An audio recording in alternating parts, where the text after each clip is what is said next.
amongst black voters increased from 16% to 22%. So we saw really strong growth, and that's really encouraging for us.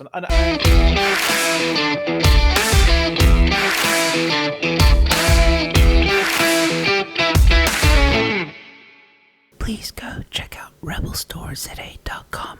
Their winter range is now available.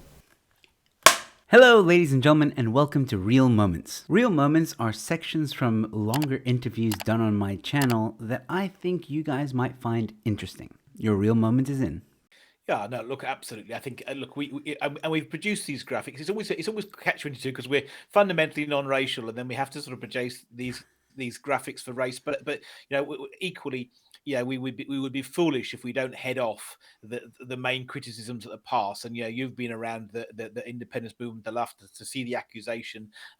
It's just a load of white people. It's just a load of white people. You've been to the march and seen that it's anything but a load of white people. And from our point of view, we just have to keep putting ourselves forward. In the day, look, some people will never convince, but I mean, so you can see it. You can see it when you talk to us. You can see it when we hold events.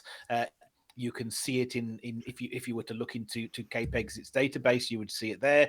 And in our polling, this is the second year running, we've seen this. And actually, what's been really encouraging this year is the growth. All of the growth in Cape Independence has come from coloured people and from black people. Actually, the level of support for Cape Independence remained constant amongst white people. So it was at 65%. And in fact, obviously, there's a margin for error. It fell from 65% last year to 64.4%, but it's all intents and purposes, it's the same.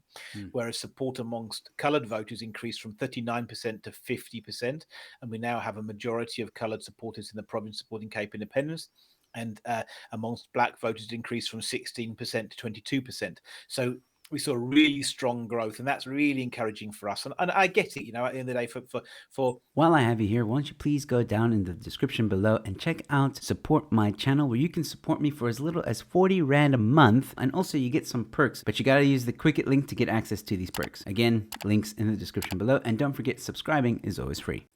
I hope one of my I have many faults as an individual, but I hope one of my qualities is that I have empathy, and I absolutely can put myself in the shoes of people who aren't white in the Western Cape and thinking, well, look, you know what, this sounds great, but how can we trust them? How do we, at the end of the day, how do we trust this white guy who's on the thing from there? And so we've seen that. We've seen it takes time. People have to be able to watch and to observe and to think. Hang on a second. And logically speaking, the white population is by far the smallest in the Western Cape. It can't possibly be about white people, and it absolutely isn't. But I understand the sentiment, and so much of these things are about emotion. So it's fantastic that we are starting to see that, because ultimately, the coloured and black people are the people who are most disadvantaged in the Western Cape, and they're the people with most to gain, and they're the people who are going to have the balance of the political power. At the end of the day, to be honest. And that's absolutely fine. That's how it should be. We want to move past race, and we can. We can have a non-racial society. We can get away from racial classifications and be in affirmative action and everything. But the bottom line is the demographics. The largest group in the Western Cape is the coloured people. The second largest group are the black people, and Cape Independence has to be for them. And it's really encouraging to see that some of those barriers of trust are starting to be broken down. And that, ladies and gentlemen, was your real moment. I really hope you enjoyed it, and if you did, please feel free to share it with your friends, family, or whoever you think might find it interesting.